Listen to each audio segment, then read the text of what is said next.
What are we talking about? We're talking about the gay lifestyle. My guest was in the gay lifestyle. He was a practicing homosexual.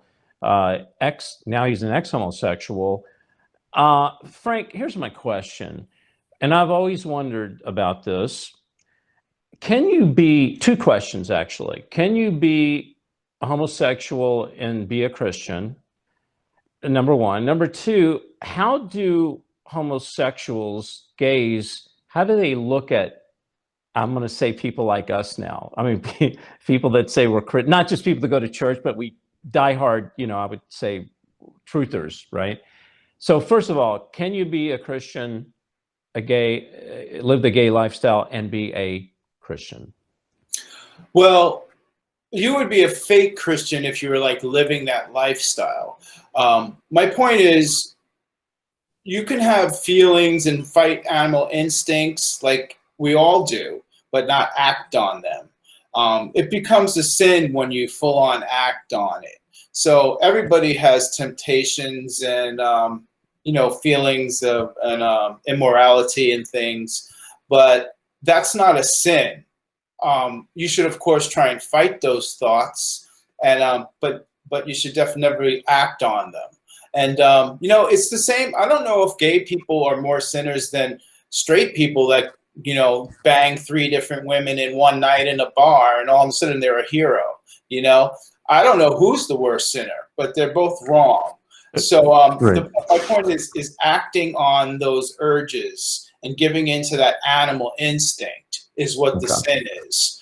So yeah, if you feel a certain way, but you fight that and ask God to help you, that's not a sin. But when you act on it, that's when it becomes a sin. But I think what you're saying, don't want to put words in your mouth. You can be a Christian and live a gay lifestyle or even a heterosexual lifestyle when you're practicing in sex, but you're miserable, but you're always looking good. However, you can't be prideful and say, God, I'm a homosexual. I have pride about that. And I know you love me the way I am. You can't be like that, right? Right. Because, yeah. That's a good question. Yeah. Yeah. Well, my point is even like, go ahead. Well, okay, here's the thing. How did gays, I'm taking you back to your old lifestyle, okay? How do gays, homosexuals look at people like us, truthers, not just people that go to church from a distance, the quote Christian. How do they look at people like us, like the gatherers? Be honest.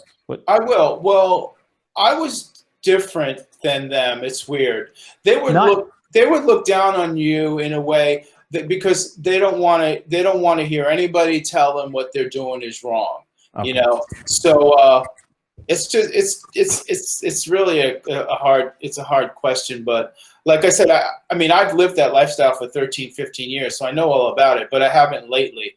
But like even when I was a different type of gay person. I don't know if that makes any sense, because I actually would go to church and I actually would look to God and pray to Him and try to do what things in Scripture said, and I did try to be as much like Jesus as possible, and so it's just a hard question. Like, was I a full-on Christian? Well, I guess not, because I was living in sin, but maybe I was part Christian because I did read the Bible and follow Scripture. But and I used to just trick myself and think, well, God must think it's okay because this feels so great. Like, I feel like I'm in love with this person. I'm dying to see this person who's the same sex as me. So I'm like, this must be okay. This must be right.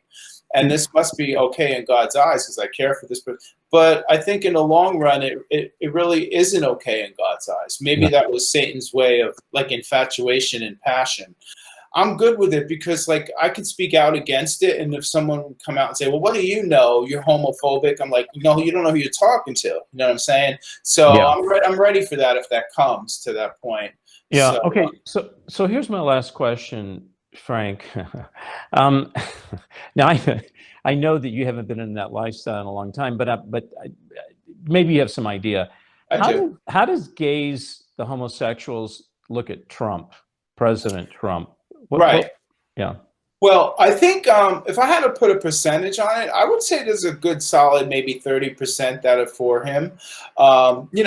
Trump isn't like homophobic or he had hired gay people, and he lived in New York City forever. So I think there's a nice portion of them that are for him. There are gay people for Trump. There's that guy who's part of the walk away movement or something, that he's gay, and there's that log cabin Republicans. I think they're all gay people. So there's a solid 40%, maybe not 40, but there's a solid 30% of gay people who support Trump. Okay. Yeah. So you made this documentary that's on David Heavener TV, Saving America, and you talk about the children. You talk about the biggest problem with children. We send them off to school, the brainwash, drop them off at daycares, the Hollywood agenda. You spent time in Hollywood. Before we go, I need to ask you this very last question. How is Hollywood coming against the minds of our children? Can you shed some light with us on that? Yeah. Well, one thing right off the bat would be like Disney portraying gay cartoon characters that are getting married. You got 5-year-old kids watching this. They just normalize it like it's okay. Or if a child wakes up one day and says, "Hey, I think I'm a girl," and then, "Oh, it's okay. We'll just start getting you girls' clothes." They're almost pushing it. They're almost trying to change people to be gay. It's funny because I think maybe my next film might have something to do with the gay lifestyle. It's a touchy subject, but there's this guy with the church militant, Michael Voris. He's got a big following, and he's got his own studio and show and everything with the church militant. I found out that he was like me too. He once lived the gay lifestyle. Now he's just full on for God in the media. But Hollywood, and actually I heard it from you once, and I agree with you. Disney is from the pits of hell. I mean, I'll say it right now. They are. Yeah. And, what do you think's behind all that? Is it a bunch? Now, I'm from Hollywood, so the question I'm asking you, I formulated my own answers, but I want to hear it from you. Do you think that there's a bunch of homosexuals or crazies sitting back in a room somewhere in some studio formulating the script for Disney, saying, "Let's go out and destroy the family"? You think there's somebody there? Now, I know it's satanic. We understand that, but I'm talking about. Do you think there's an agenda, an intentional agenda, or you just think that's because people are just so whacked out? Well, some of it is intentional. Like, there are some people that would want individuals to turn gay. Like, I'm seeing some mothers making their children be a girl when they're really a boy. But I have to tell you, it's all just a spiritual warfare.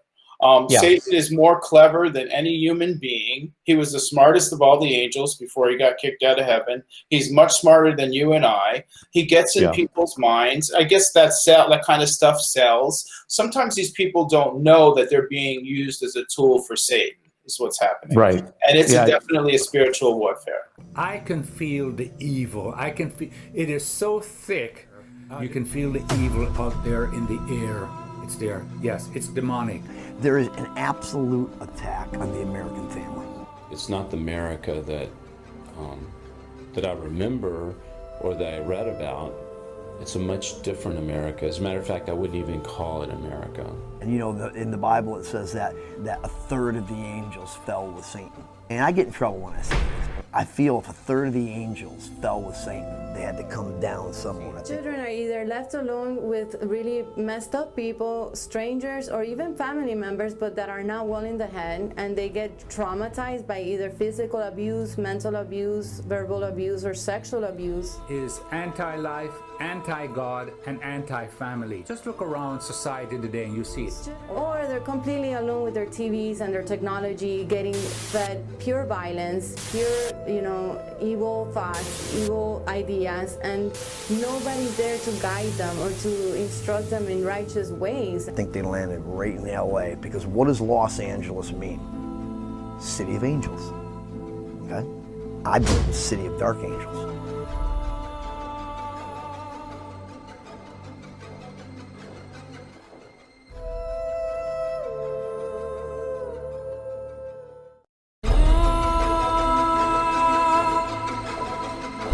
The time has come for God's people to take a stand.